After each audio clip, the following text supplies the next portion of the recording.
여기서 서울이 멀지 않습니다. 전쟁이 일어나면은 불바다가 되고 말아요. 지난 2일 북한이 분당 이후 처음으로 한국을 향해 미사일을 발사하였습니다. 이 때문에 울릉도에는 공습경보가 울리고 주민들이 긴급히 대피하게 되었는데요. 매번 미사일과 핵으로 도발을 일삼으며 한국에 협박을 가하는 괴뢰국 북한과 더불어 지금 우리는 중국과 러시아로 인해 국제 정세가 굉장히 불안해진 시대에 살고 있습니다. 그럼 이러한 상황에서 만약 한국과 북한이 무력으로 대치하게 되면 어떻게 될까요? 그리고 북한의 계속된 공격에 전쟁 위기가 고조되어 한국이 정당방위로 반격하면 어떻게 될까요? 우선 우리나라와 북한의 군사력을 비교해볼까요? 사실 한국과 북한이 무력 충돌한다면 이미 세계대전이 일어났을 확률이 높습니다.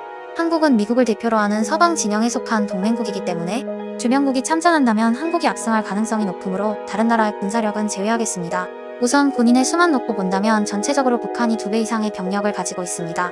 북한은 남성은 8년, 여성은 5년을 의무적으로 군대에 복무해야 하기 때문에 북한이 남한보다 인구는 적지만 병력 자체는 국가의 규모에 비해 매우 큰 편입니다.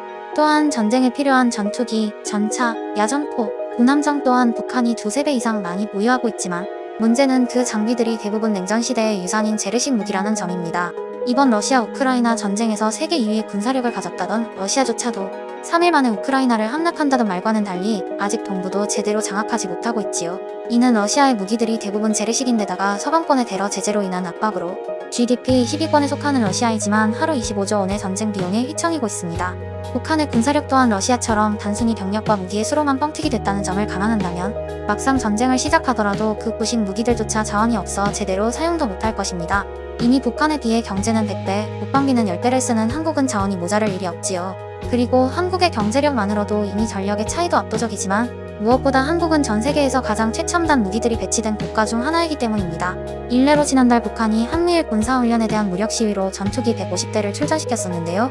이 전투기들 대부분이 3세대 전투기라 불리는 탑건 영화에서 나온 9세대 전투기인데 현재 한국이 가진 F-35는 5세대 전투기로 그 유명한 F-22 랩터의 후속 기체입니다.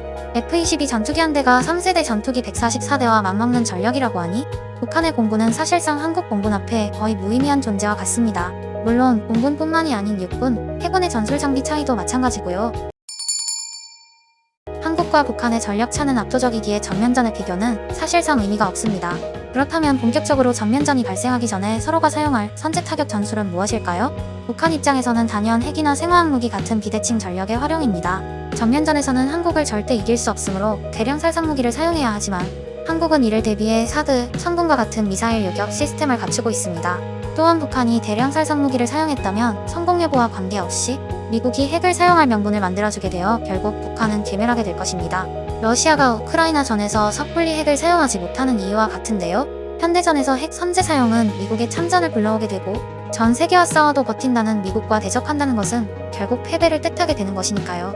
바이든 대통령 또한 세계 정세를 고려하여 동맹국에게 다시 해구산을 제공한다고 하였으니 북한은 사실상 핵으로 보복당할 각오 없이는 선제 타격을 할 수 없게 됩니다.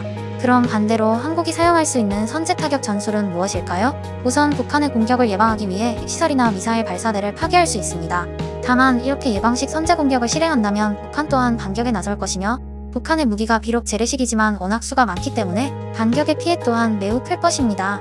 이는 한국의 모든 인프라가 모여있는 수도권 서울이 휴전선과 너무 가깝기 때문입니다. 만약 북한이 장사정포 300문으로 1시간 동안 서울을 타격한다면 23,000명이 사망하고 200조 원가량의 재산 피해를 입힌다는 주장이 있을 정도로 서울도 반격의 피해를 입게 됩니다. 그렇다면 예방식 선제 공격이 아닌 전면적 선제 공격을 행하면 어떻게 될까요? 한국의 최첨단 무기들은 이미 북한을 압도적으로 뛰어넘는 수준으로 개전 3시간이면 한국은 물론 일본과 괌에 주둔한 미국까지 참전 가능합니다. 한국군은 24시간 이내에 북한의 80% 이상의 전략 목표와 장사정포를 제압하는 것이 목표인데요.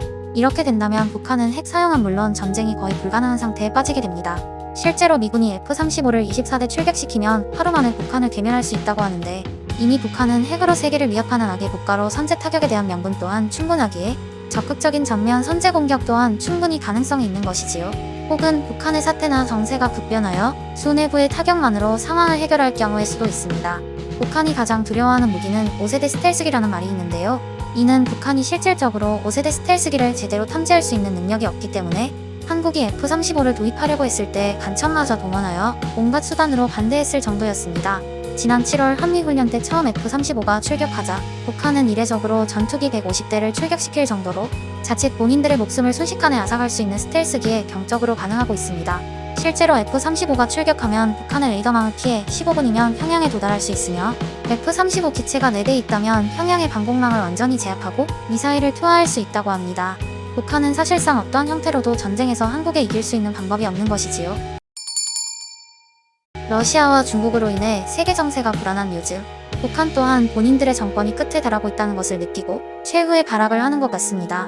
최근 북한은 이례적인 미사일 도발과 강도 높은 무력 시위를 이어가고 있는데요. 중국으로 인한 신냉전의 문제가 발발하더라도 북한은 주제넘게 중국의 편을 들지 않고 한국의 본인들의 신변을 위탁하는 것이 북한 주민들을 위한 평화적인 선택이 될 것입니다. 지금까지 5분 상상이었습니다. 재밌게 보셨다면 구독과 좋아요 꼭 부탁드립니다. 감사합니다.